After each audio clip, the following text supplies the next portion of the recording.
Let me just confirm that we are live and we can get started.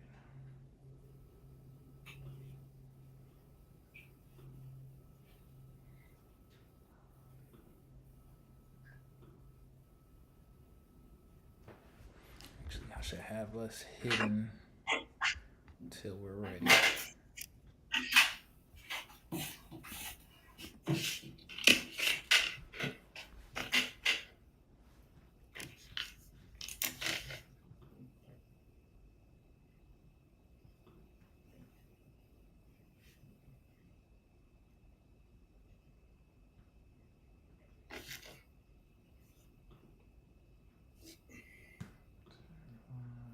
Okay, so that's going live. Let me see here. Okay, I'm gonna have to.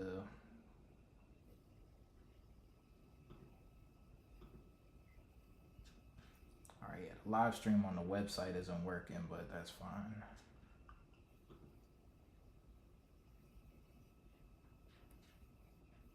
Make sure kick is up. Okay.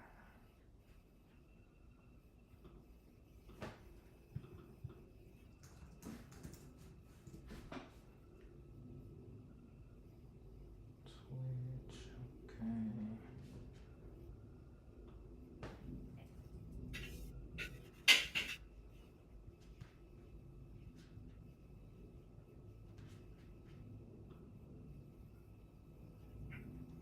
Okay. I think we're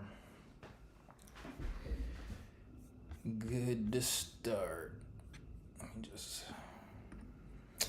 All right, man. Welcome back. Welcome back. Another week. Bless up. Bless up. Blessings up, man. Yeah, so today, everyone, we have a special show in store for you. I've seen we tried to be a little bit more prepared and have a thumbnail created. And we have a little bit more of a theme this time moving forward. So, today we are going to be talking about the recent passing of beloved artist Rich Homie Quan, and also talk about in relation Young Thug, who's currently on trial for I don't know if it's specifically murder. He's on charge for a couple of things, but murder being one of them, one of the charges, or accomplice to murder.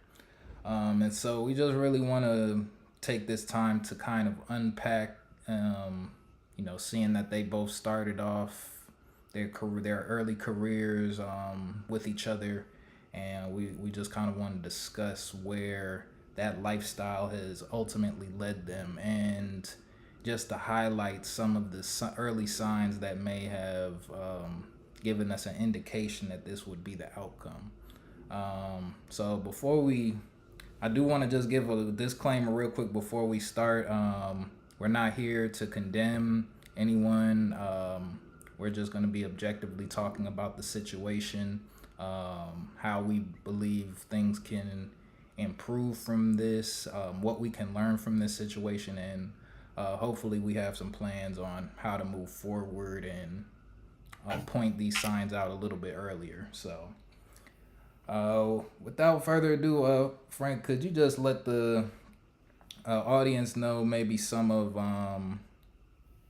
what you personally know about Rich Homie Quan and Young Thug, if you've heard of them at all, any like key songs of reference that you have, just so other people in the audience may um, have an idea of who we're talking about. I'm gonna have pictures of everything, but just from a general stance, what's your relationship to, or not relationship, but what's your knowledge of these artists?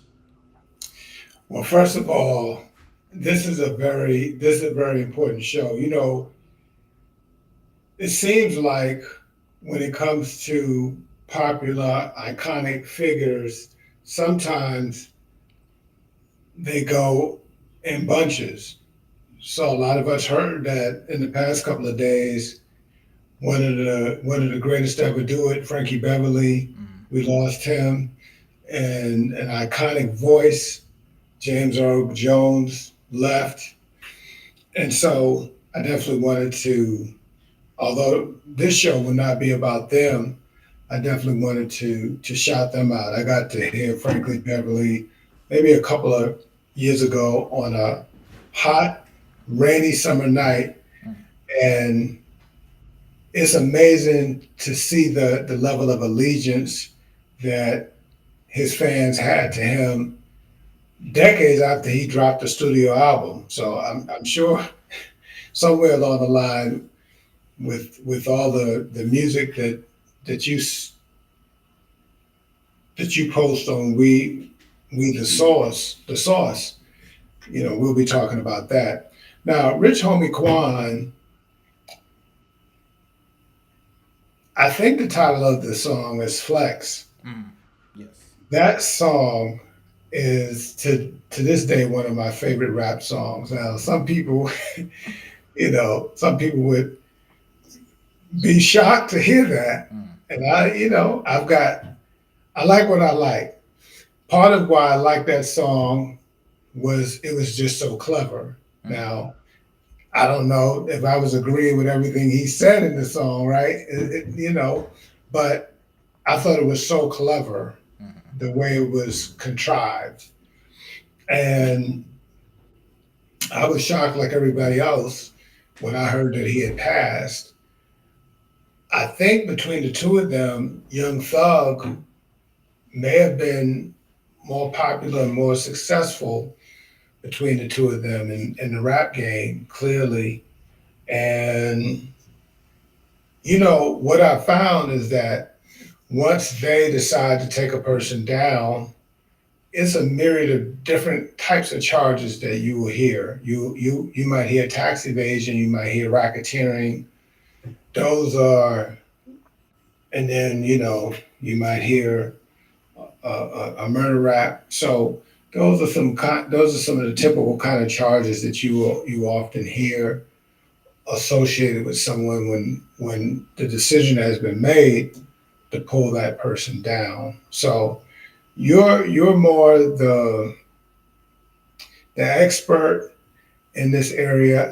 I do my expertise might be in understanding the consequences of certain types of lifestyles. As a coach, Mm. I have had the opportunity to work with people who have allowed a particular kind of lifestyle to drag them. And so I think that's the area where I'll be most capable of chiming in as far as this conversation is concerned. Okay. Cool. So I'm gonna play a couple of well, really, I think she did such a good job. Her name is Clarissa C, I believe. I'll leave a link to her bio in the chat or in the down below. Oh, what's up? R.I.P. Rich Homie Quan. Rich Homie Quan brought a really good moment in music. The vibes, his energy, Can you hear the music that? flowed well with the times, and I'm happy that we were able to experience his sound. The Quante's Devontae Lamar's stage name, Rich Homie.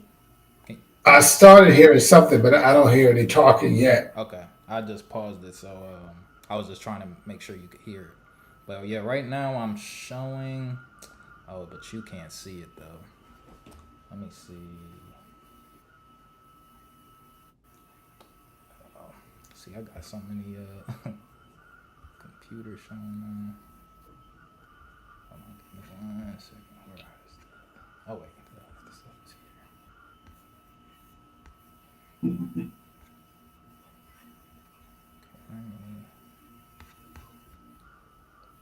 While you're pulling that up, I did want to say something else that I think is important to say about Rich Homie. Mm-hmm. The one thing I can say, and I don't know his whole catalog of music, but the one thing I can say about him, whenever he was performing, that stands out is that he always gave the impression that he was having a good time. Mm-hmm. And that's it saddens me that he's gone because that's an aspect of the music that I think is important that needs to return because and to an extent I can say that Sexy Red she's kind of comedic Mm-hmm. in her approach. So there are other rappers who kind of take that approach where they're having fun with it. I think that's important too because let's not forget rap, hip hop is entertainment. Now, we hope that there's an enduring message that might be able to take a person from A to B. We realize that that's not going to be true in everybody's music, but at the same time, I think so many people are often dealing with all kinds of challenges. Mm. And the one thing I can say about Rich Homie is that he would make you smile. Right. And that's the one thing that I think should be an important part of his legacy. He might have been talking a lot of trash, you know, and having fun with the ladies. That seemed to be a theme with his music, Mm-hmm. but he he was having fun. Mm.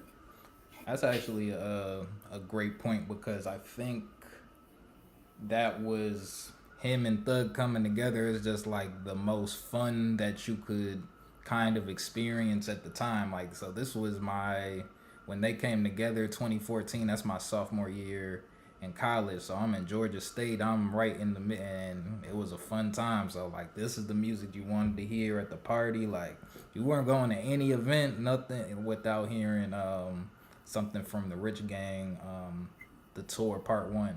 So yeah, that was a great point right there. So let me just you can see it now. See the video? Yes. Okay, cool. So I'm gonna it's on two times the speed. So she's gonna point out a couple of things, and I'll just stop it here and there.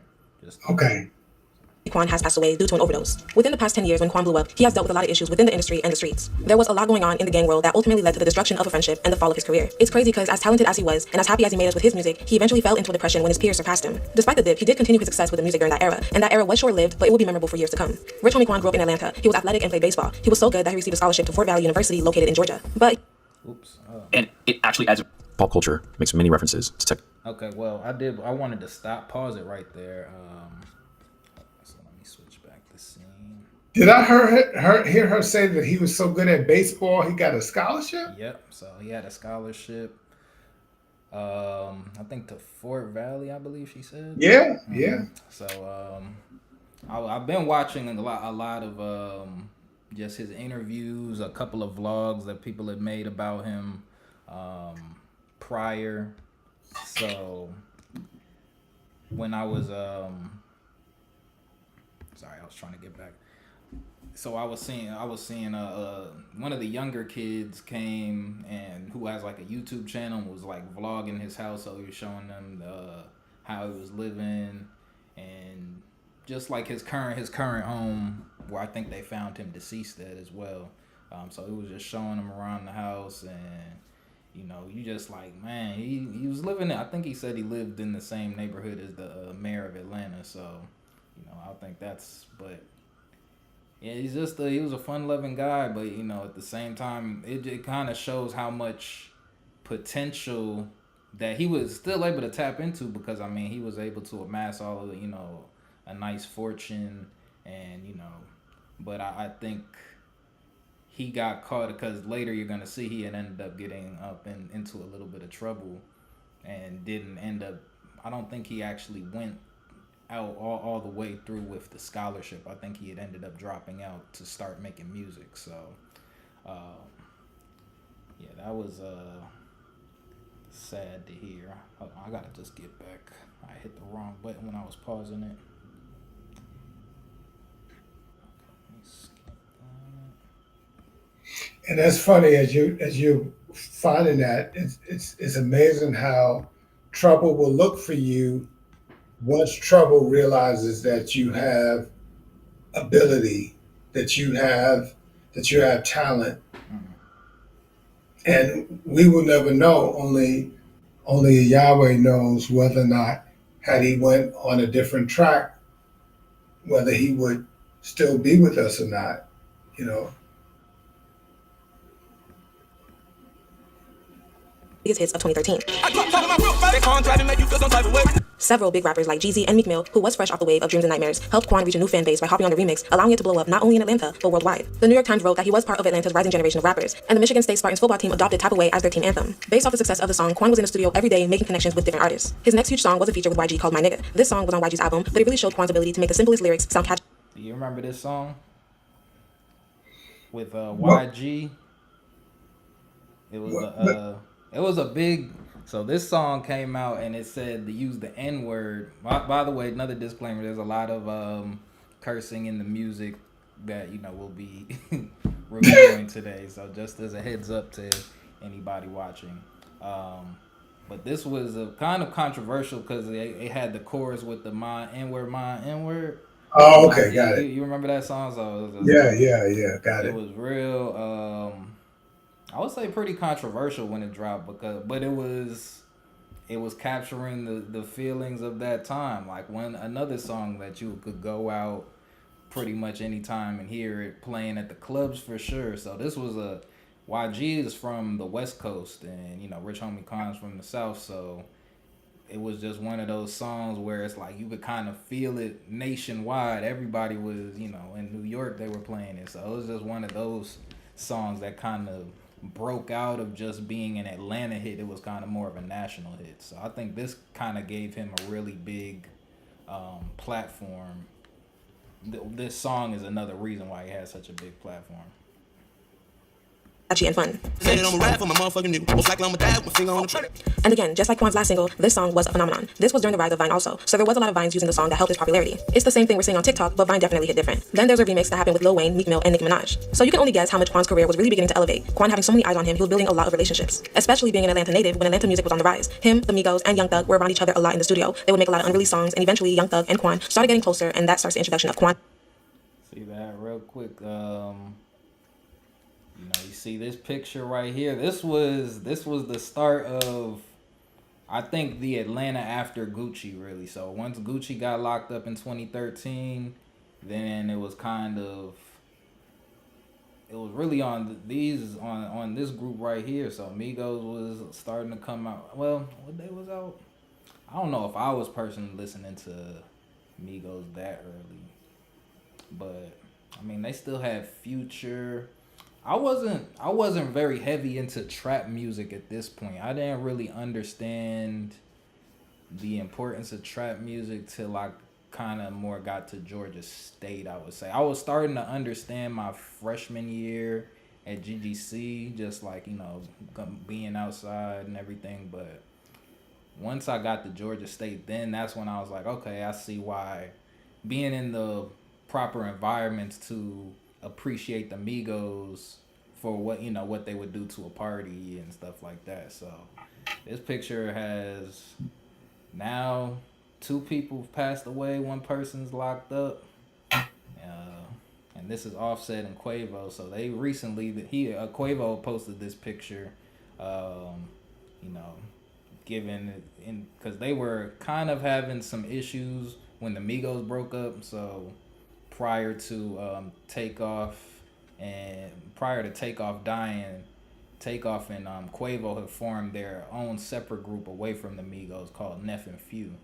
So they had kind of split ways with Offset. So I think recently they just kind of rekindled their relationship. So that's something good that's come out of it. But it's after a lot of loss, I think they just kind of finally realized, like, what are we really arguing and beefing about.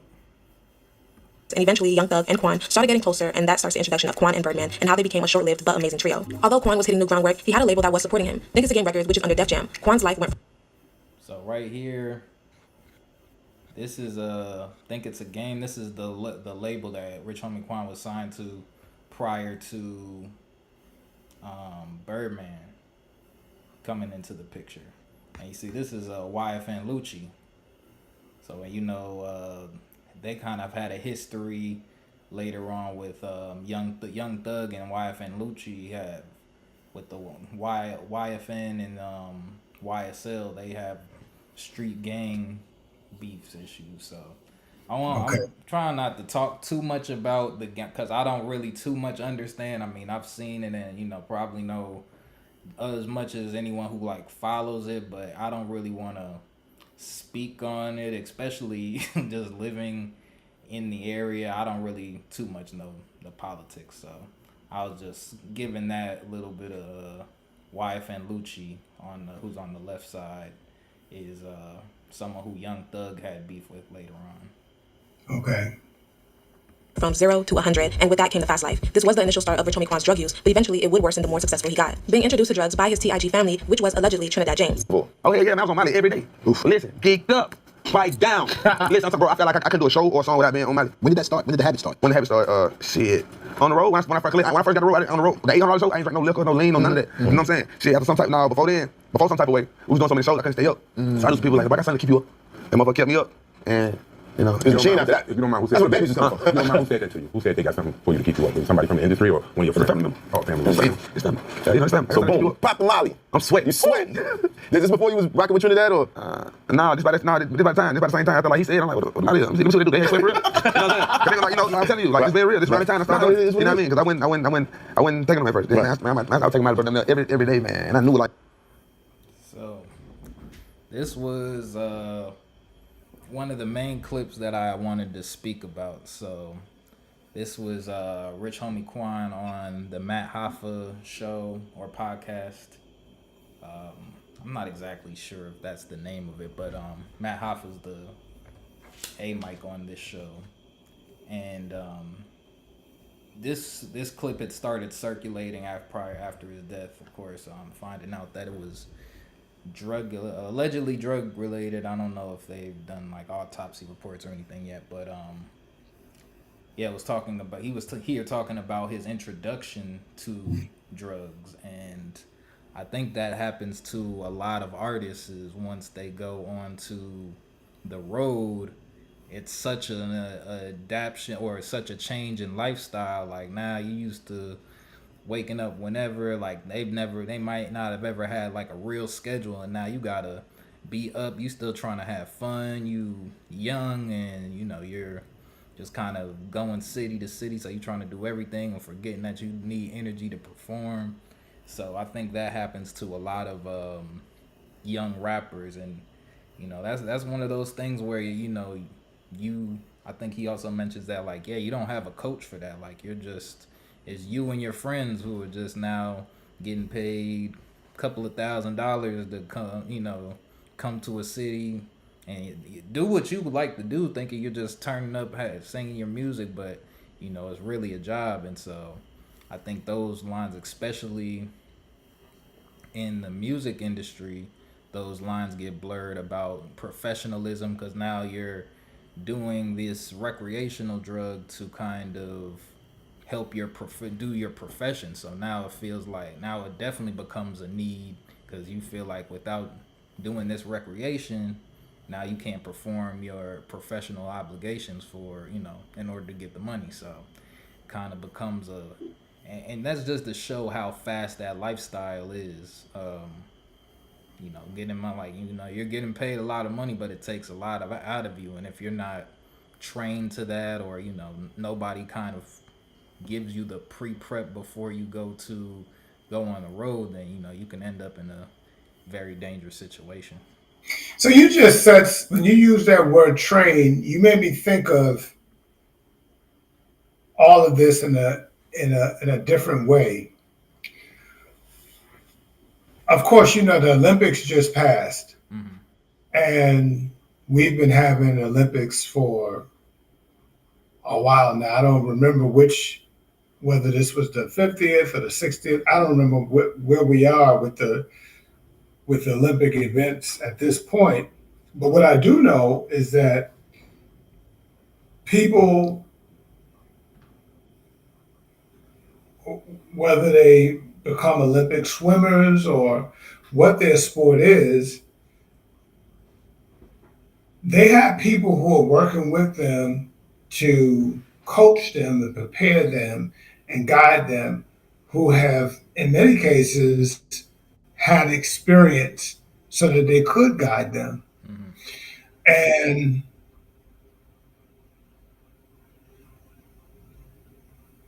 I remember watching a movie. I think Andre 3000 was in it, where he played Jimi Hendrix. Andre's the one that's playing the flute now, right? Yes. Isn't it Andre that's playing? Yeah. And I remember reading something where Andre talked about the fact that he went through a dark period in his life. And here we're talking about a part of the best selling, one of the best selling rap duos or rap groups of all time, period. And he struggled, and it was part of the reason why he went to playing the flute and walked away from rap. Where I'm going with this is, when you mentioned training, is that for a lot of these artists, and Rich Homie Quan even mentions this in this interview that you had shared with me previously. Remember, in the earlier clip, he was on scholarship to play baseball. That was the track that he was on. Right. And now, because of a shift, he gets the unique opportunity to be a part of this lifestyle. And of course, you're going to talk more about that. But you know what's crazy about this?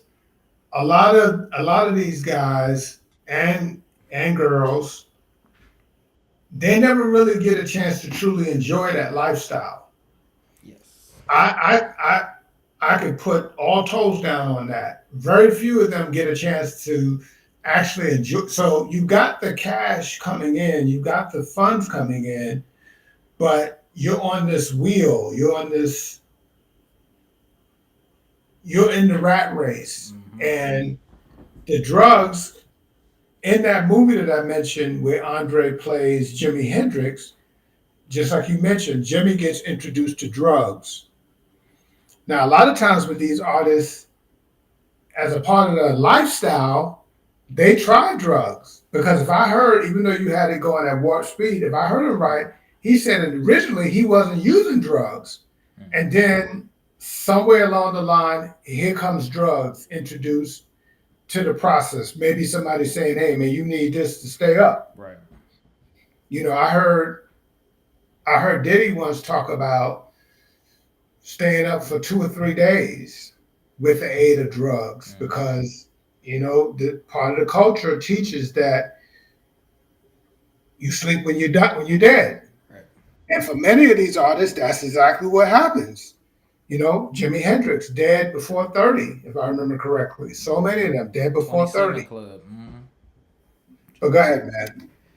Now, also with that is this luck. What people are gonna realize is that this run only lasted 10 years, if not maybe just over 10 years. I don't think Rich Homie Quan really started making music till around 2014.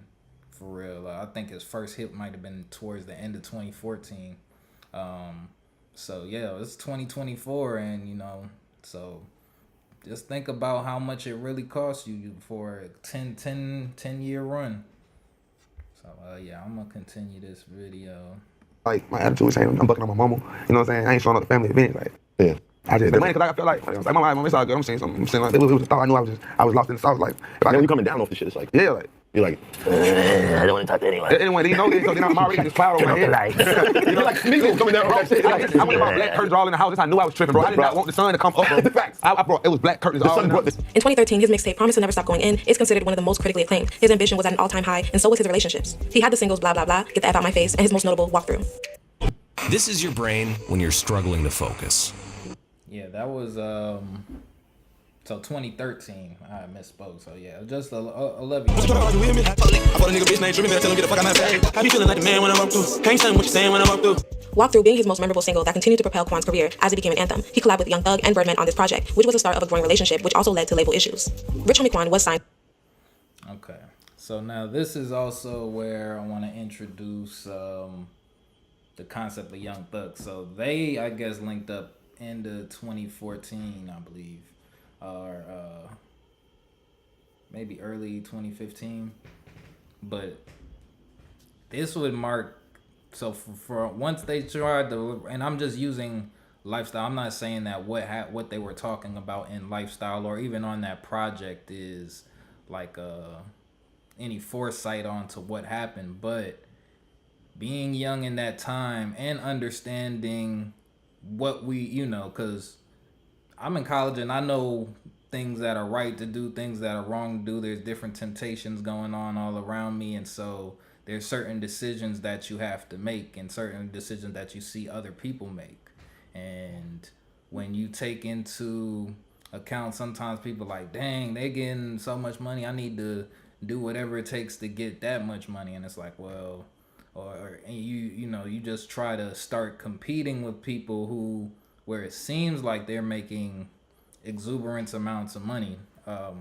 We're gonna see a little bit. He does talk about some of his finances a little bit more, but just the concept that I'm in college at this point trying to. I wouldn't even say that I was necessarily trying to compete directly, but you are competing against these images, like Young Thug would be at a club, and then all the girls coming back saying about, oh yeah, we saw Young Thug in the club and he did XYZ, or Rich Homie he performing here tonight, and all the girls excited. So that kind of starts to create or set the bar for what kids my age at that time have to achieve in order to get the attention of some of these girls in our mind. You know what I mean? So But wait, I don't want you to leave that point too soon, because this is a problem. And I mean, college wasn't that long ago for you, a little further away from me, but this is still an issue, very much. And I'm going to say maybe even more of an issue. Right. But here's the thing. I can't remember that. You would probably be able to remind us better than me.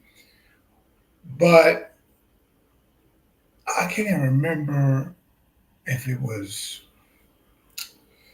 I don't want to call an artist's name and get it wrong, but a very popular hip hop artist was on a talk show talking about the fact that as a teenager, he was so excited to sign the dotted line with one of the record labels. Of course, this could be a number of artists, actually, right?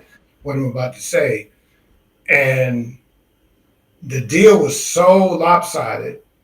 And that's the other reason why a lot of these artists have to work like slaves. So a lot of this stuff, and now this is me talking as a financial coach. I know this stuff, right? A lot of times the deal is lopsided. So you see them with all the jewelry, but sometimes that jewelry is not even theirs. The reality is that only a small percentage of these artists, and you're probably going to go there with this, but only a small percentage of these artists are really rich, because the record label is getting the lion's share of the money. The deal is so lopsided in most cases, it's ridiculous. And that's why, I apologize. I know I'm not trying to get ahead of where you're going with this. No. But I'm going to say this. And I think we touched on this in another show. When Tupac realized what was really happening in the game, it was part of his genius to do his own thing. And some of us found out through Professor Smalls and others, who I think Professor Smalls was like a godfather to him. It was either Smalls or Professor Jeffries. It's one of them. Tupac was looking to do his own thing and bring Biggie into it. So some of us believe that the two of them ended up dead in close proximity to each other, in part because they were looking to do boss moves. Because again, so often the people who were in charge of the distribution, because I don't care if you're in the game, usually if there's distribution involved, whoever's controlling the distribution is making the lion's share of the cheddar. I don't know if they still call it. They probably don't even call it cream. Whatever word they're using now. We know what you're talking about. Cheddar. I'm sorry. I'm dating myself horribly. Nah, That's fine. No, yeah, Pac and Biggie dying at what, Pac died 25. How old was Biggie? 24, 25? 20 something. It 20 something. Yeah. So we saying, I mean, they made it longer, but I also think, well, I wouldn't say they started later. I think they're making it a little bit longer, but what you don't see is that we were looking at them as kind of the ones who might have just 20 something. pay made who actually made it. Like, if we were looking at them for a time, like, they're still alive, but now that we're reached this point 10 years later, and one has passed away and one is now fighting for his life, we have a much more concrete view of what was going on, and we have a lot more data to kind of sift through, as opposed to when Biggie and Pac, and we didn't have all of these documentaries. Like, later on we come out with special footage about Pac, certain secret interviews from Biggie, things like that. But now we have so much information on these artists' vlogs, so we can kind of follow their story a little bit closer and hopefully understand it a little bit quicker, so we can make. And let me say this too. Let me say this too, Dre. And that's why We the Source is so important. And that's the reason why I'm supporting you in this work, because if we have a space where people who are looking to get in the game can go and find all of the information, and I know I shouldn't use the word all, because there's always going to be something else out there, right? But if they can find a place where they can go and get a bunch of information on a particular artist or on a particular story, because once we're done with this video, if somebody wanted to know about, get some insight on the Rich Homie Quan death and what was going on, they can go to We the Source, right? And so what was great about Motown, I happened to be listening to Sirius XM yesterday, although Barry Gordon, when he started the label, he was young and trying to figure it out. But eventually he got to the point where he figured it out. And those people who were fortunate to get down with a label like that, at least they were able to have a certain level of guidance. And what's terrible about what's going on with Diddy right now is, now that he has become a legend in the industry, because remember, he had his own show where, he was evaluating talent. He's clearly at that point where, through his label, he could provide the kind of guidance that's necessary to support an artist, so that artists like Rich Homie Quan don't have to keep getting it out of the mud. So what if we finally figured out how to not cause artists to have to continue to get it out of the mud for themselves? Because at this point, we're not that far removed from slavery, but we're far enough removed that we should be able to cultivate artists and protect artists a little better. Now, suffice to say, you probably agree, the artist has to be willing to listen. We get that. But some of these, you look at the Temptations and the issues they had, but we should be further down the road so that we're not having so many of these artists die early. That's the point I'm trying to make. Right. No, good point. And let's because he has some other things on here that I do want to address. And the TIG Records. Although the label helped him, he also wasn't happy with the label's layout with his contract. Quan signed a deal when he was dirt broke out of prison and in between jobs, so this label was only paying him $19,000. I signed for $19,000. I was so broke, but I was so smart. This is how smart I am. $19,000. I know I don't have a job. So this is what I told Fly. I said, look, Fly, I only want all my money up front. pay me every week. So 19, so I was getting $400 every Friday. Every Sunday, every Friday, I would meet him or have a get it. Because I started treating it like a job in my mind. I knew if I got 19,000, I was gonna make that money up fast, and it was gonna be. As you can guess, after a while. Dang. Hit the wrong button again. But I'm Javi. another point I wanted to switch that I wanted to talk about. So yeah, as you heard, it was received. So let's break that down first. So he said his first deal was only $19,000, and he wanted to break that up into payments of $400 a week. Now, see, at this time, he's still, which I don't know how long that would that would last. Just trying to do the math off my head. Well, 20, so about 5 weeks. Well, no, he's 400, not even 4,000. So yeah, it'll probably lasted him a good amount of time. But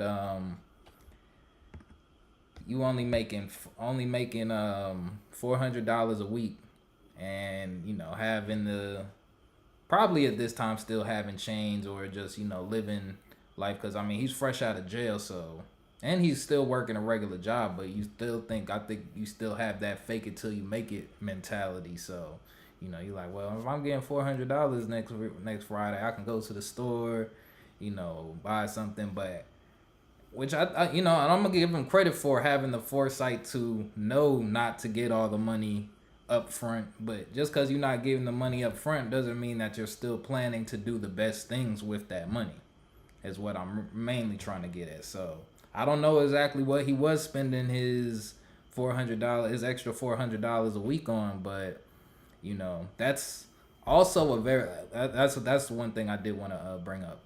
The change in wealth when you're going from making no money to then you have almost $20,000. That's a very big shift, and a lot of people don't.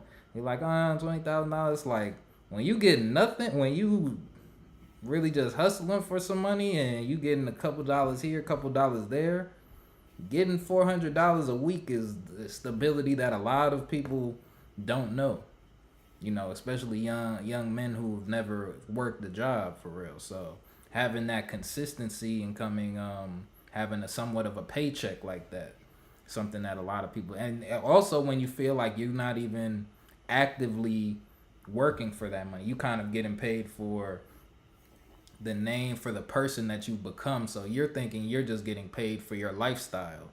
So that kind of then also enhances you to continue going harder at that life. It's like, okay, now I'm being rewarded for doing all of this stuff, so let me go even harder and lean harder into continuing this lifestyle that I'm continuing. And I'm not saying, because at this point I'm not really a big follower of him, so I'm not exactly sure what he was into at this point in his life, but he did just get out of jail for burglary.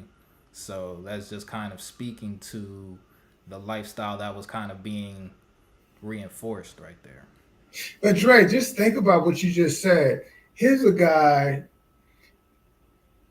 and that's what made the situation that happened to the Alabama player. Remember the Alabama player? I think he was a basketball player who almost destroyed himself. I think they accused him of attempted murder, or I can't remember if the person ended up dead or not. But the question becomes, why won't a person let go of that mentality enough to make the shift? Because I'm thankful for this show, because all I knew was that he was one of the people that was successful in hip hop. I didn't know this guy had a scholarship to play baseball. So how do you go from there to going to jail for burglary? But let me say this. I know in part how that happens, because a very popular basketball player,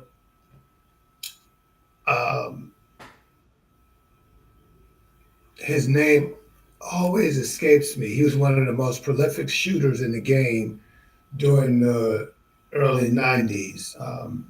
I think Abdul Sharif, I think that's the name. That's who he became when he changed his name. But he talks about being on the cover of Sports Illustrated and being so hungry. Now he was playing college ball at the time. He was on the cover of Sports Illustrated and being so hungry that he couldn't even afford to get uh, a burger at Burger King. So again, this plantation that a lot of these performers are on is what we have to get them off, whether they be athletes, whether they be artists. That's why it's a great thing that athletes are finally getting that NIL money because these schools were making millions of dollars off television deals and so forth.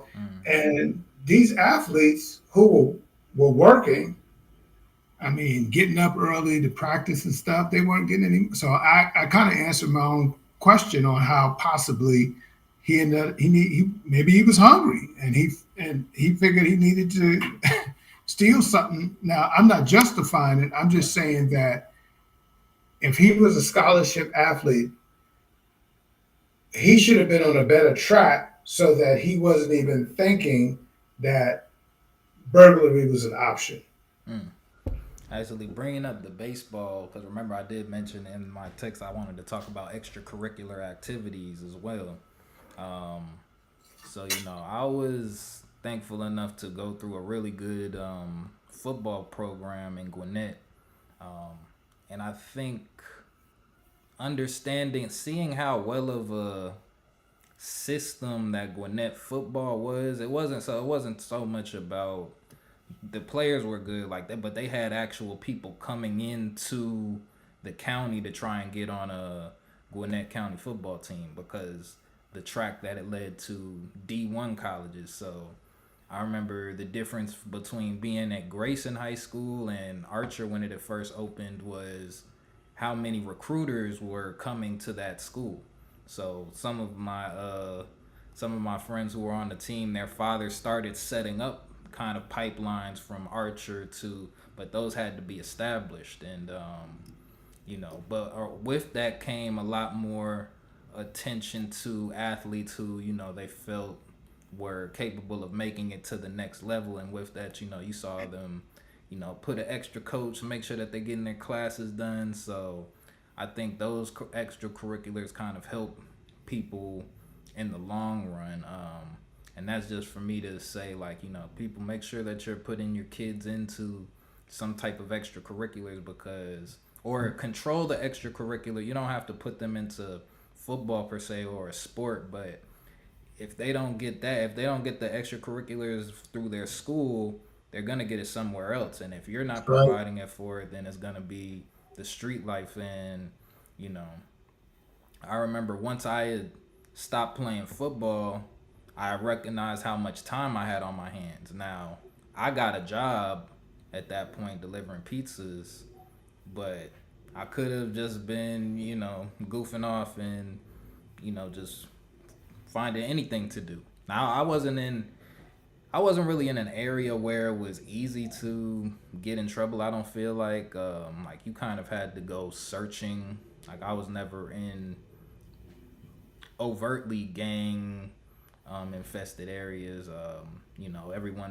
Every area has, a group of kids who, team up, click up, whatever you want to say, and, do just mischief together. But, it wasn't really a high, I don't feel like I was ever just in a position to kind of fall into that. But I can see in a neighborhood like I'm here now, like where I'm at now, especially if your parents aren't home, so you just getting home, your mom's working the night shift, so you just want to, no one's there to tell you to come inside, so you just staying out to, hanging out with these people, going over to this house, seeing so much that you may not be prepared to see. But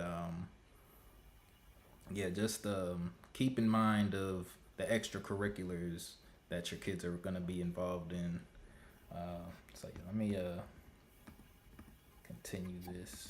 Pay me every week. So 19, so I was getting $400 every Friday. Every Sunday, every Friday, I would meet him or have a get it. Because I started treating it like a job in my mind. I knew if I got 19,000, I was gonna make that money up fast. And it was gonna be As you can guess, after a while, it irritated him because he was getting $400 a week when making triple that doing shows. So when he grew a business relationship with Birdman and Young Thug, he saw a better opportunity to make money with them versus TIG. Quan's growth in the industry was fast-paced. His work schedule mixed with his drug use, he began to have issues being present and focused while working. Quan suffered a stroke on set of his walkthrough video, leading him to be hospitalized. He denied the rumors of it being a stroke related to pills or lean, stating, "It's no secret that I do turn up. I don't deny that, but I'm not addicted to anything, including drugs, nor was I leaning on the shoe." But eventually, he spoke out about it and subtly told the truth about what was going on with him. They're talking about the speed of the lifestyle, how he saw one opportunity, he saw the opportunity to make more, and jumped. And I think even at that, I think he had a good plan going with the 400, but like he said, 400 wasn't enough. He was just getting nothing. Now 400 isn't enough, and I mean obviously $400 a week is restricting, but on top of I don't know. He said he had another job, so. But now you add drug use to it, and a whole another look, because now you're getting paid more money, so now the performance is requiring more out of you than just showing up real quick in your in your cheap clothes or whatever, just your normal clothes. Now you gotta have a little bit more flash. That's when you have to get the jewelry for them to pay you over $10,000 to come perform. Better have some real jewelry at least, so that's kind of the costume that kind of goes in, and people don't ever really talk about. And with that costume, you have to have the energy, and so then that's where they throw the drugs in there. So it's a combination. But what's interesting, and I've never thought about this like this before. Statistically, 5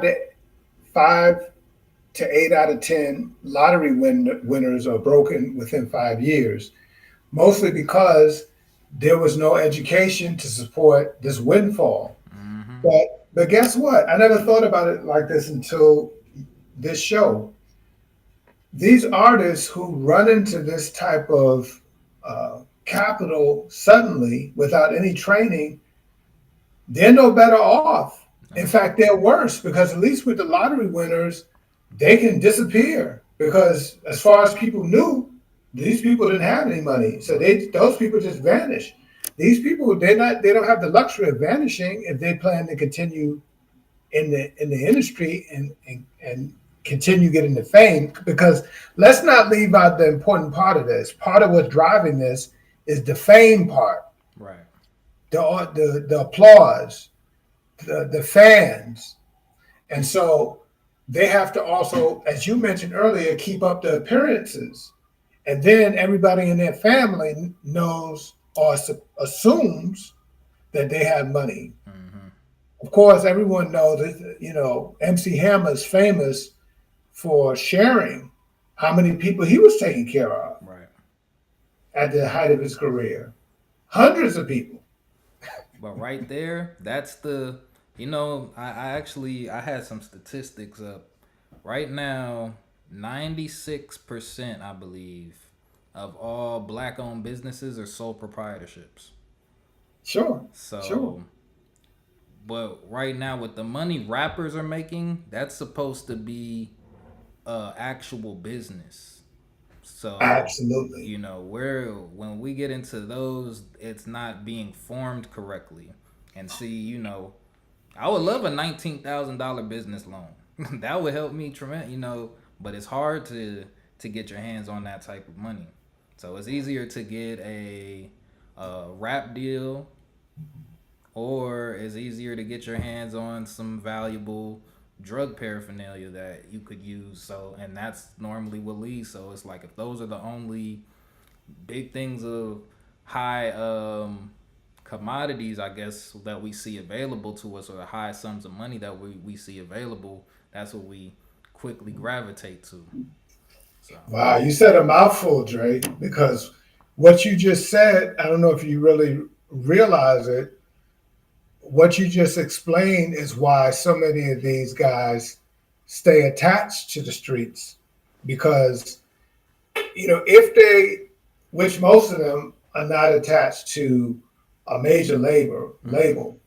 And so in order to get the capital, a lot of them get the capital through the streets, you know, and that's why people like Master P is so important because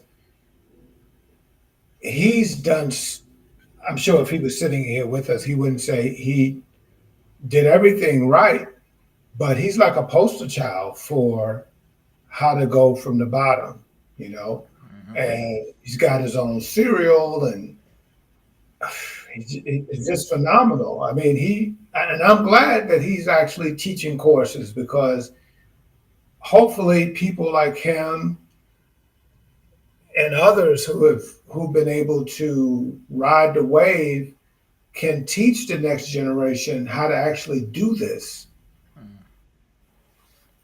And right when you said from the bottom, that's the lines in the in lifestyle, straight from the Yeah, bottom to the yeah. top, my lifestyle. So, that's why it's tragic, but it's also poetic in just how everything was laid out, because that's how I'm looking at it. I'm like, man, this song came in and was such a huge success and was played so many, places outside of Atlanta, and just became such a huge phenomenon.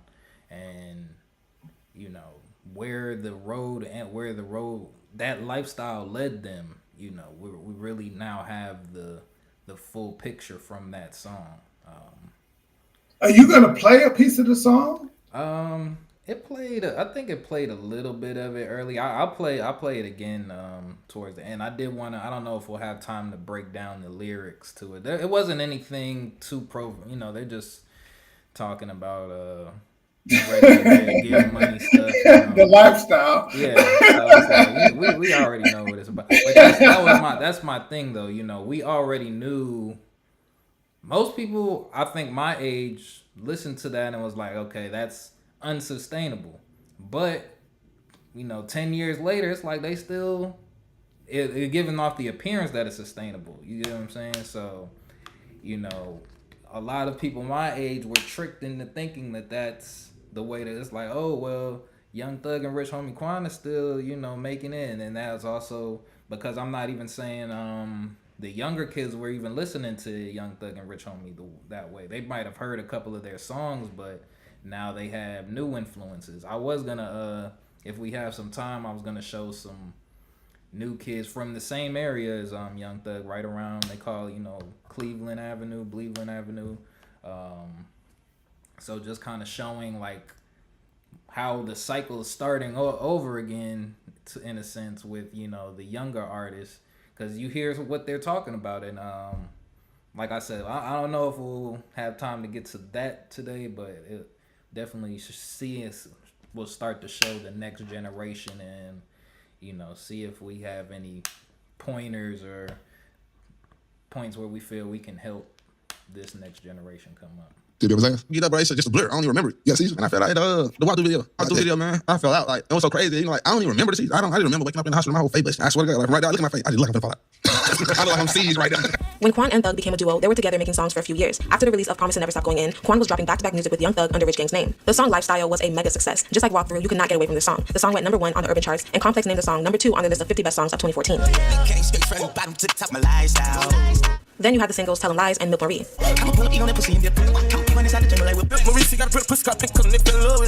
The blossoming friendship was developing, and Quan and Young Thug were getting super close. So close that Young Thug actually got Rich Homie Quan tatted on his body. Those few years where they were together, it was immaculate for the two, as they both continued to make music with Rich Gang and their own personal music. Quan would be featured on the song Ride Out, which would be a part of the soundtrack for Furious 7. Then in 2015, he released his biggest solo song to date, Flex.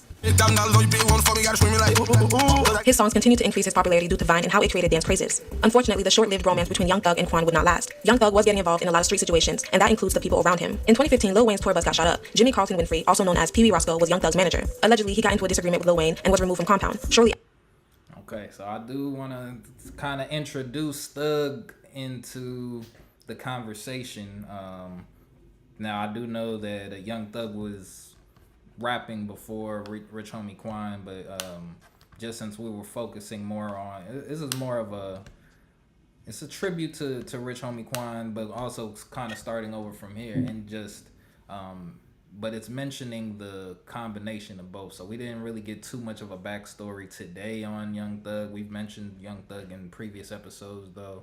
But right here is where you start to see some of the street life start to blur over into the music life.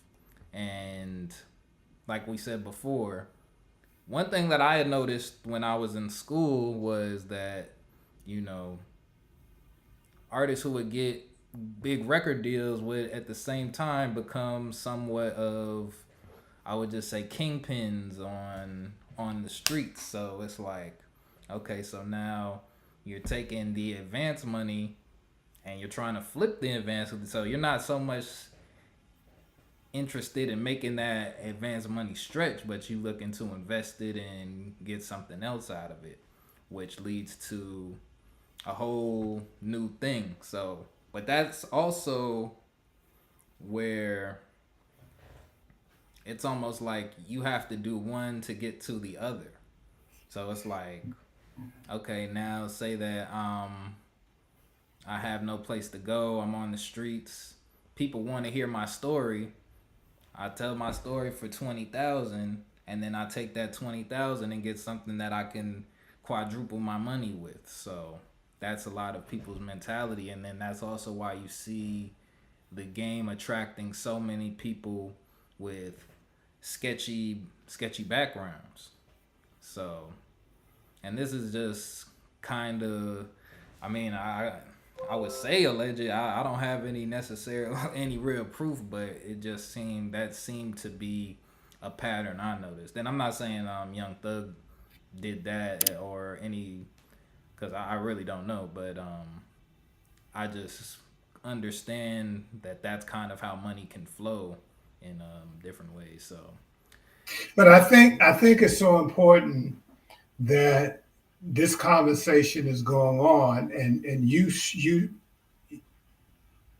and I are drilling down on the point that for a lot of artists, they feel like their only way of flipping it is streetwise. And sometimes when they try to do it legit, which is the reason why we have to have this conversation, they face roadblocks or death. Because I forget his name, the young brother out in California who was trying to take over. I think he had taken over a whole block, and they claim that some guy just wandered into his shop and bucked him. But I don't, Nipsey Hussle. Yeah, say his name again. Nipsey Hussle. See, Nipsey Hussle was trying to do it the right way, open different businesses and stuff. Now, again, there's been speculation that that was a rival crew that was responsible, jealousy. And so at the end of the day, it still boils down to us being smarter. I don't care how you cut it. The great Minister Louis Farrakhan has been working his whole life almost to try to get us to understand that the energy that we're using to compete in quote unquote gangs, if we figure out that we, at the end of the day, we're all a part of the same gang, then take the energy and figure out how to come up together, instead of falling into the Willie Lynch trap. See, because another thing is with those, they're giving a lot of these rappers get this money, and it's not so much, I don't want to say that they're not business minded, but they haven't been introduced to they haven't seen a business run in the proper structure.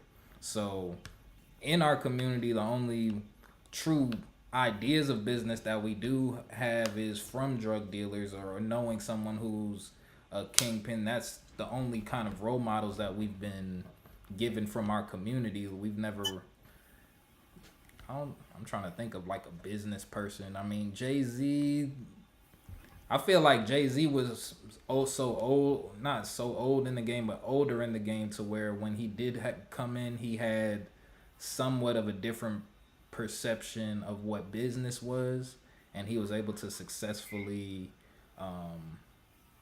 take some of the excess money because he was one of those artists who did get a lot of money too. So it wasn't even just with his first check that he started the business route. I think after a while he saw that the business was an exit strategy. But if a lot of these artists had some business savvy going into their first deal, then they could potentially set up better thriving businesses in the future. Like right now, the blueprint is just to open up a restaurant and try and use your notoriety to get people there, get kind of a base. So and I think that's just what's happened in Atlanta with so many black-owned restaurants opening up. It's just, I think they're just coming from Instagram. They had a following, had a couple of dollars, and was like, well, let me take a shot at this. So we're not really getting high quality because it's just people who just stumbled across money and now they're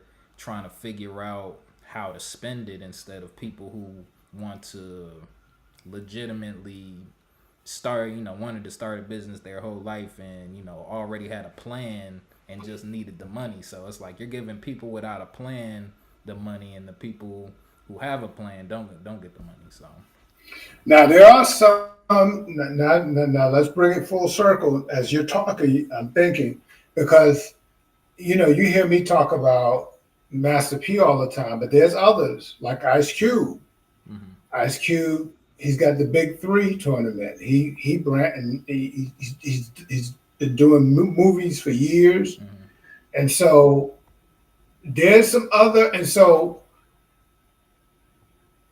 I mentioned earlier that sometimes when you're talking about young black men trying to go legit, they run into boundaries because of systemic racism, as they call it, or white supremacy, what Dr. Francis Cresswell called white supremacy. This is real. I know that this isn't that conversation, although that conversation is going to happen soon enough because of the season we're in. It makes having an eye on who gets into local political offices important, because it's very quick for some people to say, well, hey, none of them are doing anything for me, so I'm not going to bother voting. But there's a good chance that the license that you're trying to get, maybe your liquor license that you're trying to get for the bar or the liquor store, whatever it is that you're trying to open, or you're trying to get a license to open a clothing outlet in a particular area. People who get elected to office get the opportunity to say yay or nay on your project. So ultimately, a good thing that we are seeing is that more and more of the seasoned rappers, now I'm not saying that they necessarily are choosing the right side, are starting to get more and more involved in politics. And we're seeing it with Snoop, we're seeing it with several, we saw it with Megan Thee Stallion recently. Yeah. So my thing is, I think it's helpful for these people who are leading in the game to get involved, to create conversation, because before it was just all about gathering the paper, being an artist, and just trying to figure it out, and just letting politics do its own thing. But when you really get smart about it, you realize that these politicians, they have the right to decide whether or not I can even get a license to do this legal business. Right. No, it's very, very true. And but yeah, I think with Ice Cube, I still think those are older like you said, the more distinguished acts have now. I think they've realized a lot later in their career. Now we need to push that needle into where you need to start thinking about business when you first get in there. Like that needs to be part of your process or plan of being an artist in general. Like you need to know what type of merch you're gonna sell because people are no longer making money off of the music. And well, I was gonna get to that closer to the end. But yeah, let's After that, Lil Wayne's tour buses were shot up. He was arrested and sentenced to 10 years in prison. Around this time, a lot of people were looking at Birdman sideways because before and after the shooting, Pee Wee Roscoe made 2 calls to Birdman and Young Thug. Then we see the split between Thug and Birdman. As for Quan, him and Thug never really had any real issues. It was more so issues between the people around them that was causing a rift between their relationship. Young Thug is more street affiliated and action based, whereas Rich Homie Quan isn't involved in anything but has a lot of street friends. The people in Rich Homie Quan's circle and the people in Young Thug's circle somehow had beef and were going back and forth with each other. Quan's people did something to Young Thug and his people, which caused the shooting at Quan's dad's barbershop because they couldn't find Quan himself. So what if phone flipping? So yeah, they man, keep doing that. But yeah, back to just the street. You know, I'm sorry, Dre. I need to say something, Dre. So here's the other thing. A lot of these guys, if you look closely, a lot of these guys are not even thugs. Right. So for a lot of these guys, they're acting. They got caught. They got swept up into something. A lot of them are not actually thugs.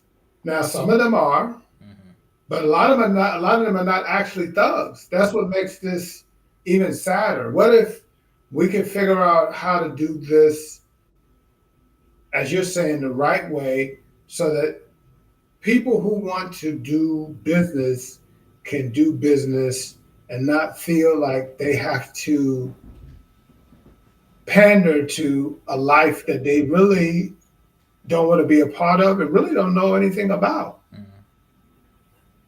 Yeah, I think The images of those people that you just showed me, those guys are not thugs. yeah. I know what real thugs look like. Thug is changed. Those guys are not thugs.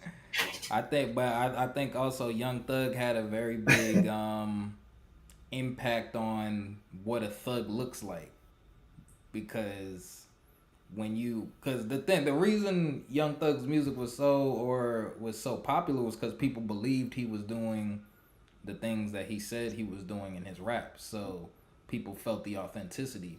And really, when you listen to Young Thug, I mean, you hear that.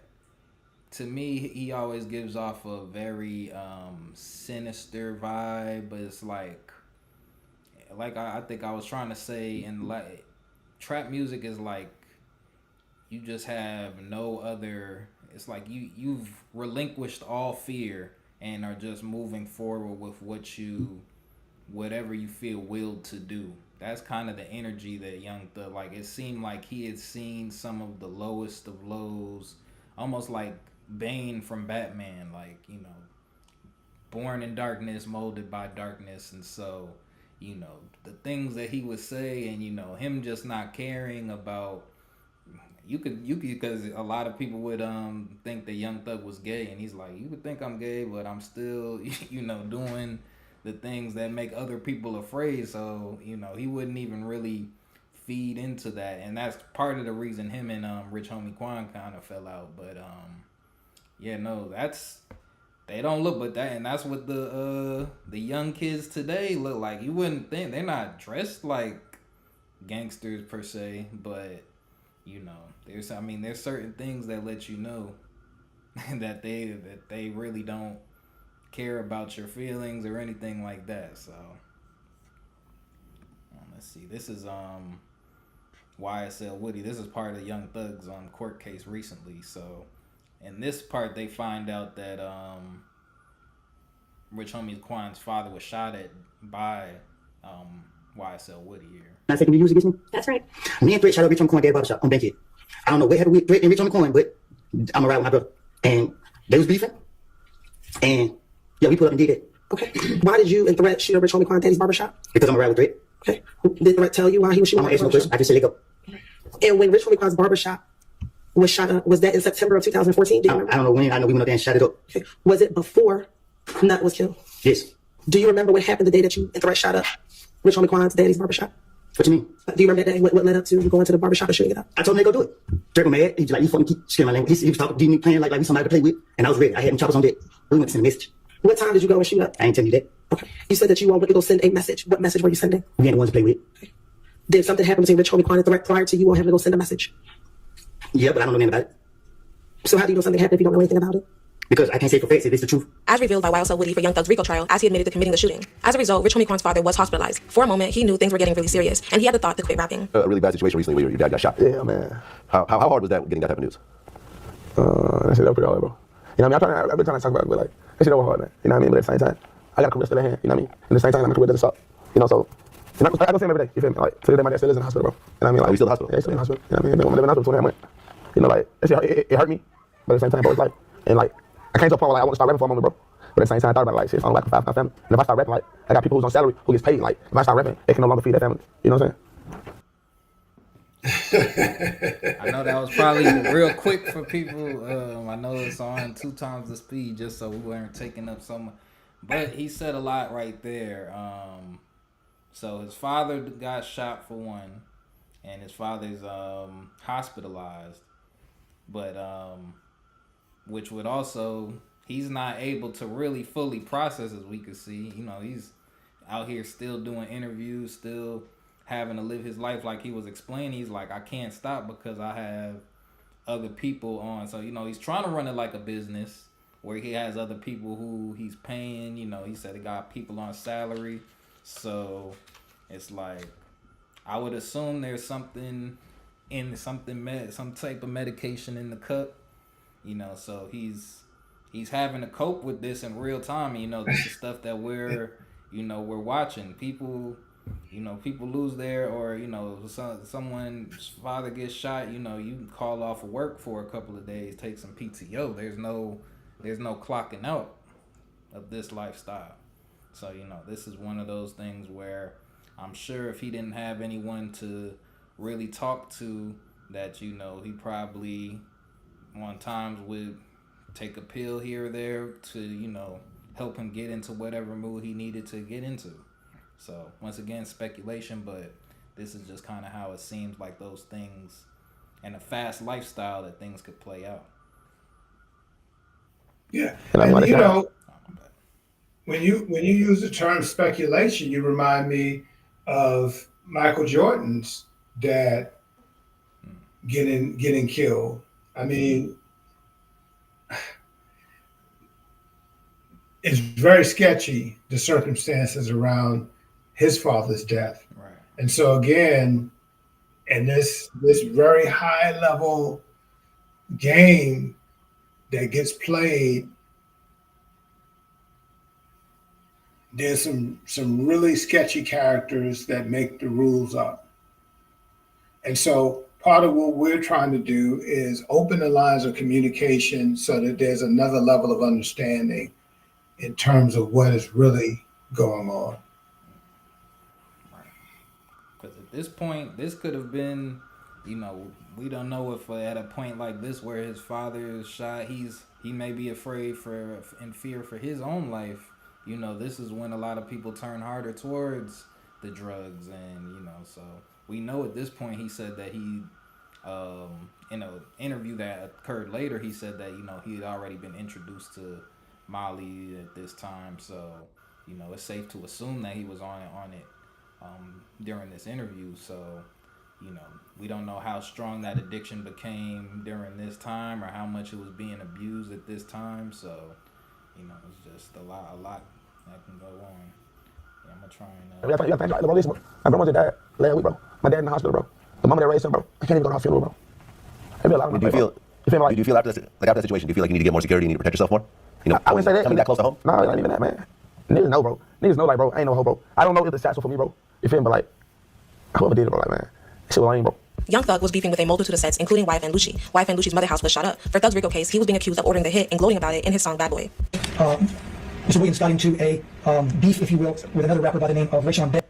And so this also, people always ask, you got so much money, why are you still dealing? It's like, nothing changed for Young Thug. Young Thug is continuing to live the life he was already, you know, living. Now he just has money, and so he has a little bit more of an ability to do some of the things in which he talks about within his rap. So both danger levels get higher the more money that you get. So now Quan can afford more drugs, and Thug can afford more risk with his money, you know. And if you have the funds to, and you're already around people who kind of, you know, play in the streets, and, you know, giving them some money to do what they already do isn't that expensive. So it just kind of, now this money that they're getting and getting from rap now amplifies some of their most negative qualities as they're still getting more famous. And so it's like, now when can you turn it off? Like, now more people is looking at you, more people are now checking to see that you're really who you say you are, saying that you're real, this, that, and third. So, you know, you have to continue to keep up the facade. You can't take disrespect, or else people are gonna call you a phony, and now you're gonna lose everything. So just like Rich Homie was saying that he had people on his payroll, Young Thug had people on his payroll, and he knows the influence of his reputation as a rapper. Bennett, also known as YFN Lucci. At some point, Lucci's mother was shot at, and the song comes out with Bad Boy that says, let's see, you better watch the way you breathe around me, for that breath be your last boy. Smith & Wesson 45 put a hole in his heart, better not play with me. Killers stay with me. I shot at his mommy, now he no longer mentioned me. Things began spiraling with their own personal relationships. Although they still didn't have direct issues, their bromance left sensitivity to one another. Quan was doing a performance where a male fan touched his leg, and Quan referenced Thug on not being on that GAY mess. We built a 7-figure business. Yeah, so I'm gonna speed through some of this. This is talking about their fallout between Young Thug and Rich Homie. So he forgive me. If I do something to a person, I pray I get forgiven. Now it's like, man, you probably can't, because I know he really be drunk. You know what I'm saying? I heard, you know what it is? Yeah. And I always tell people, I say, man, in life's like mathematics. You know what I'm saying? It's like, you want to add. He really be drunk. Quan get drunk. Damn. He get drunk to the point where I have to. As you say that to us, I don't know what you're talking about, but Quan, he know exactly what you're talking about. Yes. He did a show before, and I think a guy had touched his leg on stage, like a fan was like, yo, he was standing on the end of the stage, and people was touching him, grabbing his shoes, and he was like, yo, like that gay shit, man, that thug shit. And it's just like, man, you my brother, like, nigga, I got your name tattooed on you. Like, what the fuck is you doing? So it's like that. Like, I forgive him because I know he really be drunk. Like, Quan get drunk. Damn. He get drunk to the point where I have to carry him out of the club. Like, so I know for a fact he was drunk, but it's like. So at the moment, there's not a conversation, nothing. You over here, he's over there, and it's just, yeah, I heard you know that. what it is. Yeah, and I always tell people, I say, man, in life's like mathematics. You know what I'm saying? It's like, you want to add wisdom. You know what I'm saying? You want to add years to your life. You want to multiply your money. You know what I'm saying? You got to divide your time with us, your music career, your kids. That's division. And then there's times in life you got to start subtracting people too. You know what I'm saying? And that's just one of those things where we hope for something, but it's like, oh man, it ain't gonna happen. No. By this. So yeah, Big Boy was talking. He had mentioned something pretty profound when he was talking about the mathematics of life.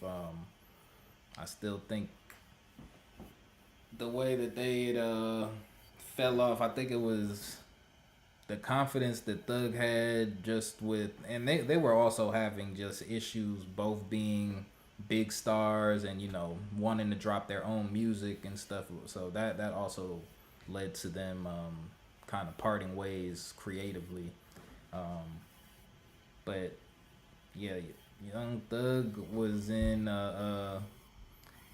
He already, I think Young Thug understood marketing a little bit better than Rich Homie Quan, which is ultimately why I think he was so much more successful. I think Thug is an incredible artist as well, but I think he understood the game a little bit more. But he was also involved in a lot of other parts of the game, so I feel like he, in a way, had to mature a little bit faster than Rich Homie Quan. So, yeah, that was just something I wanted to mention. Let's try. This time, things began to spiral in Quan's life as he was having issues with his record label, TIG. Quan at the time was dealing with legal label issues of unpaid royalties, so he sued his label. His label then countersued him for breach of contract because of him releasing music under Birdman. Seeing his peers surpass him and having legal issues with his label and them not allowing him to make money off his music, he was dealing with depression, and with the sudden decline in his career, as fast as it came, it fell at the same pace. And suddenly, you weren't hearing from Rich Homie Quan as much anymore. Suddenly, he wasn't the hottest rapper and he wasn't getting as much money in shows. Every week though, some money's going down. So it's not some good money still. This is one of the parts that I did want to highlight here that he's about to talk about. This ain't the 40s and the 50s out again. Right. I'm still going to Dubai. You know what I mean? Dubai will be more than that, so I'm doing Dubai's and all that. But now me and Fly ain't talking because of litigation. Me and Fly ain't talking at all. You know what I'm saying? I can't drop no music. My show money down. Man, I got a dark cloud, man. Bro, I would definitely say that probably was the lowest I was in my life. You got to think, man. I went from here to here fast. You know what I'm saying? Right.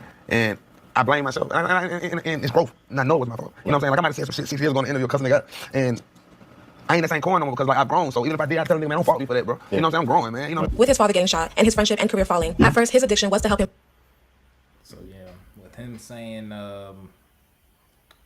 how his career was on decline, so and how he had to adapt to that while being depressed, like looking at everything, seeing other people continue going up, it's hard to deal with, and he really has no one to talk to at this point. So, you know, he talking about that dark cloud over his head. This is the blueprint for so many rappers who, you know, especially what was happening around the pandemic when people were blowing up so quickly. Like, you know, you go from nobody and now you got a billion streams somewhere. You know, it's hard to deal. It's very hard to deal with. So. And focus on his career. Then it went into helping him deal with the fall of his career and the sadness that came with it. In 2017, Quan was arrested on drug possession. Police discovered heroin, marijuana, and drug paraphernalia and weapons from his vehicle. Quan was charged with felony drug possession with the intent to distribute. That didn't stop him as he was deep into drugs already. Regardless of his arrest, he still traveled with drugs regularly. Statement. Listen, not to be personal, but what do you carry in your bag? Right now what I have in my bag is... What's in your bag? He's opening it. I love it. Here we go. I got a do-rag. Do-rag. Yeah, some headphones. You come prepared? Got a little travel kit. Oh, What's you're so cute. I don't mean to be TSA or anything. But Percocets and toothbrushes. We got Percocets and toothbrushes. For real? Can I see the Percocets? Yeah. Oh. Chris is so into it. Holy shit. Okay. In a baggy classic. Yeah. That's a lot. Yeah, what's the street value on something like this? This Garcia, you know, you sell drugs. Percocet 10. That probably there. What? Like the 3 Percocet 10s. $2 maybe? Nah, man. Like Keep it up. How much? $8 a pill. $8 a pill? Yeah, probably 15 pills now. Yo, if you They're only $8? Well, it's a pain reliever though. You know, it's a pain reliever. Yeah, it's a pain reliever. So, it's not I crazy. basically use them on the plane. Like, so you gotta make sure I eat good. You gotta make sure you can't eat them on the take on an empty stomach. You be throwing up. Like, Yeah, you might shit yourself too. Yeah, then I'm so small, so I have to eat like 3 times. Then I take one and go to sleep and wake up feel like a new man. For real? Yeah. Any hangover on this? Oh, no hangover. No, right? Break sex too. Break sex. And my But you gotta buy in bulk. You gotta buy in bulk. Yeah, you gotta buy in bulk. Here you go. Right there you go. Although he loved making Right there, man. So you see, there's a lot of things to attack right there. One, you said, yeah, 15 pills, $8 a pill. So, you know, who knows how many he had already taken. But he was saying he couldn't even brush his teeth before he had to pop one. So it's like, that was the type of addiction. But you know what? Don't take this image down, Dre, because I want to address something else you talked about earlier.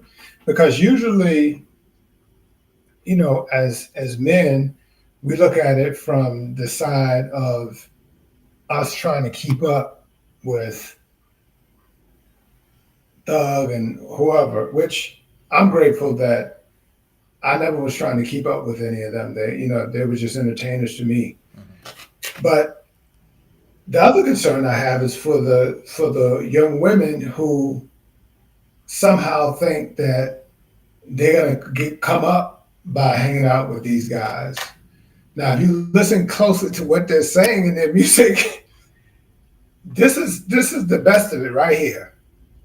You and I know of some females that have gotten involved with guys who, you know, flashing money, and they might run through you and you might get taken on a trip, but that's it. This is it. This is your reality. It's the peak right here. But what's happened was, this is the reality, but so many women see it as their opportunity because they feel that this is the closest that they can get to money without really having to do any necessarily hard work. They feel they're being rewarded for just being beautiful on this earth. But it's like, okay, how far is that gonna get you? And then you have to do the next thing that, you know, uses your beauty, and so, you know, that leads down. So these worlds combining, you're attracting other, you know, you attracted so many people who just not trying to, you know, do their absolute best, you know, and it leads to a very dark world. Very dark world. music. He acknowledges that the drugs caused a decline in What were you saying? And they too get introduced to the drugs. Yeah. Well, see, okay, let's talk about that, because to be honest, that's what drives whatever the women want at that time. Then that's what's gonna be provided. Because if you're not taking anything if the women there aren't trying to partake in that. And so normally you have to get it That's right. catered towards the women that you're trying to be around. So if you're around girls that like to drink alcohol, then you have to provide bottles. If you're around girls that like to pop pills, then you got to provide those. If like girls who smoke weed, then you got to provide that. So that becomes, and now you just want to have that on deck, or you already know you got half of the party. Oh, I got some of these, so we already got half a party. This is the way the girls. So it's a very big influence on what guys do, because I'm always of the guys really don't move any without women are energy, so I mean our emotions. So it's like guys, we don't, women is what motivates us to move, to do anything. So it's like if nothing fun happened when you drink alcohol, then people wouldn't drink alcohol. So as just it's all a combination. Let's finish this up. We got like quality of his music. Quan set out to move away from music and hop into real estate, making $1 million in a year off of real estate alone. Since Young Thug has been arrested in RICO charges, Quan's name has been mentioned, but he wasn't called into the courtroom simply because he was never actually involved in the street life. He never was involved in any actual crime. Rich homie Quan continued to live his life, but the drugs unfortunately took over, and he did pass away September of 2024 from an overdose. A lot of people are mourning his death and acknowledge the significant role he had to play in the youth during his run in music. His music was fun. He never rapped about guns or doing crimes. It was simply about having a good time or feeling good. His run was short, but will forever be memorable. This is a longevity in the music industry, the death of Rich homie Quan. Let me know what you think down below about Quan's longevity and your thoughts. That is the story. Yep, she said at the end what I was saying early on. Yeah, feel good music. But I want to say this. This is, I never thought about this the way I should have.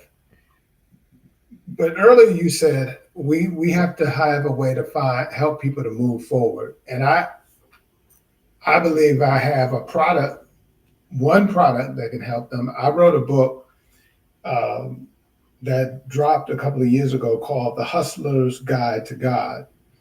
And the title of that book came about mostly because I was thinking about growing up in the projects myself. I had the opportunity to spend time around people who hustled. And the real ones, if they saw that you wasn't about that life, they would tell you, hey, you keep going to church, you let us handle this. You do that, And so I think that this book, The Hustler's Guide to God, is something that could help a lot of the young cats that are trying to figure it out, because you mentioned that a lot of these artists deal with a level of emptiness. I was listening to, and I know you, as the proprietor of We the Sauce, although I know primarily you deal with Black artists, but I know you listen to artists of all different cultures. I was listening to an interview with Alice Cooper. Of course, you know who Alice Cooper is, a big rocker. And he was sharing that he was on the top of the world as one of the biggest rock performers on the planet. And he couldn't stop doing drugs. His wife finally left him and she said, look, you either quit this or we're done. And he's making all his money again, like Rich Homie and others. And there's this emptiness. And I'm going to say, from my standpoint, as somebody that is on that side of it, the God side of it, that there's a void that only our Creator can fill. And so money can't fill it. Drugs can't fill it. 1,000 women. Now, Flex might make you, that song might make you feel like,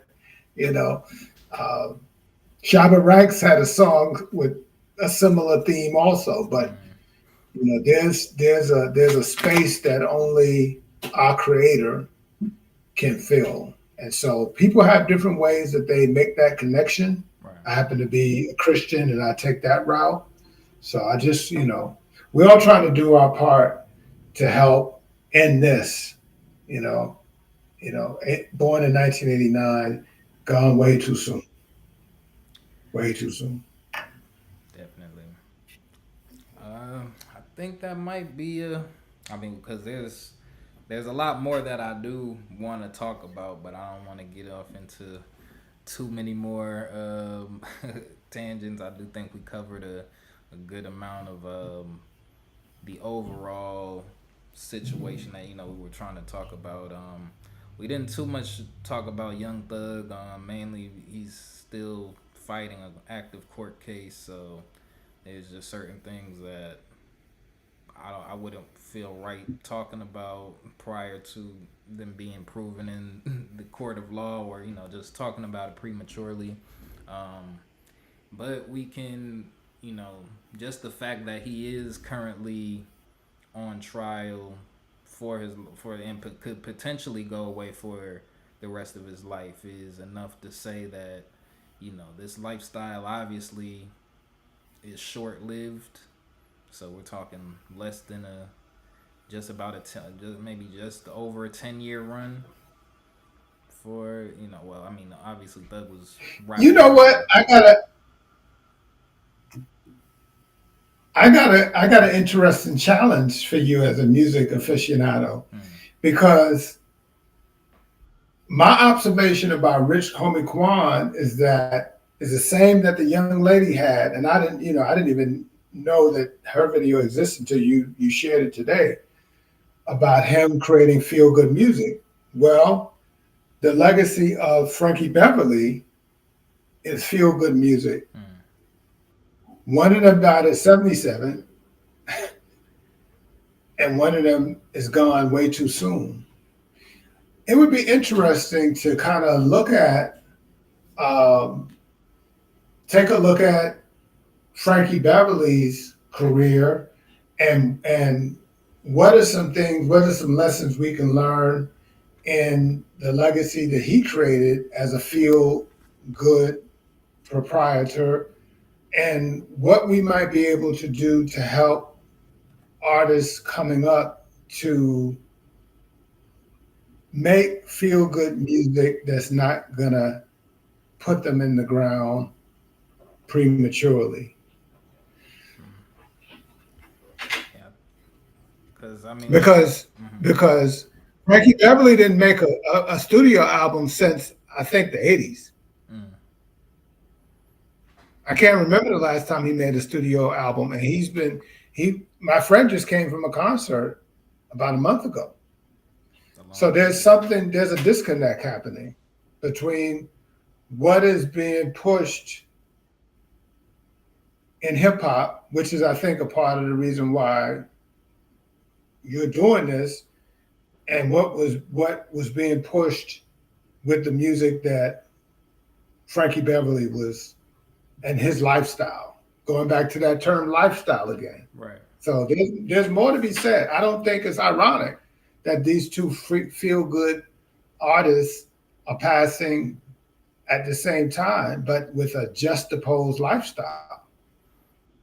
That's a real good observation right there, because what I think the difference is, I think a lot of current artists are more for the moment. Like, it's hard to say that we'll be listening to Flex in 20 years from now the same way. I mean, I'm not saying that it's not a good song, but it'll definitely sound dated as opposed to Frankie Beverly song where it's remixed and we still hear it played today. So I think when you focus on the artists who are focusing on right now and kind of more of the material, like, because I think that's the thing. Rich Homie Quan, I would say, not saying about his character, but I feel like his music did represent a lot of materialism, between the cars, the money. Same thing with Young Thug, drugs. So very worldly music. Everything that they were kind of glorifying was pretty much man-made. There wasn't much talk about any love in, his music directly. Not for any. I'm trying to think of any references. I can't think of any off of the top of my head. Well, I don't expect you to flesh it out in front of us, but I would challenge you to take a look at what drove And this is We the Source. So yeah, I would challenge you to take a look at what was the key to Frankie Beverly's success. Enduring music. He didn't drop a studio album in about 3 decades. So how do we explain that? We can't do it this show, but I challenge us to talk about it at least. Maybe the next show. For sure. Hold on, let me just show this. So people, you can go to We the Sauce. I did have the collection for all of Rich Homie Quan's music and different interviews that he's conducted. So you can find a lot of the interviews. I'm gonna drop the title of the video we watched earlier, or we were using to kind of help guide us in the bio later. I created one for Young Thug as well. So this is all just information that, you know, if you want to get to know a little bit more about Rich Homie Quan and just see him in a couple of in different lights, you know, this is a good place to go. Same thing for Young Thug. Right now, Young Thug has a lot more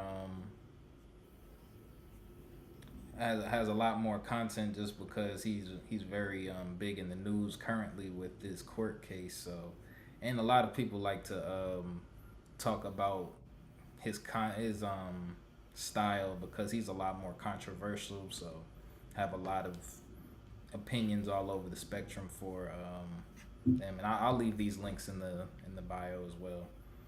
So yeah, with that, I think it's good for us to call it. I mean, I think we had a really great discussion to talk about this As for always. hours. Yeah. Thank you, Frank, for joining us tonight. We had the back. I know you can't see it, but I had the overlay and stuff on the other websites. We finally got like a little thumbnail, so we're hoping that we're just trying to increase the quality a little bit each time. So, you know, thank you for rocking with us, everyone. Please like, comment, and subscribe. And remember, we do this for you, you know, to help everybody.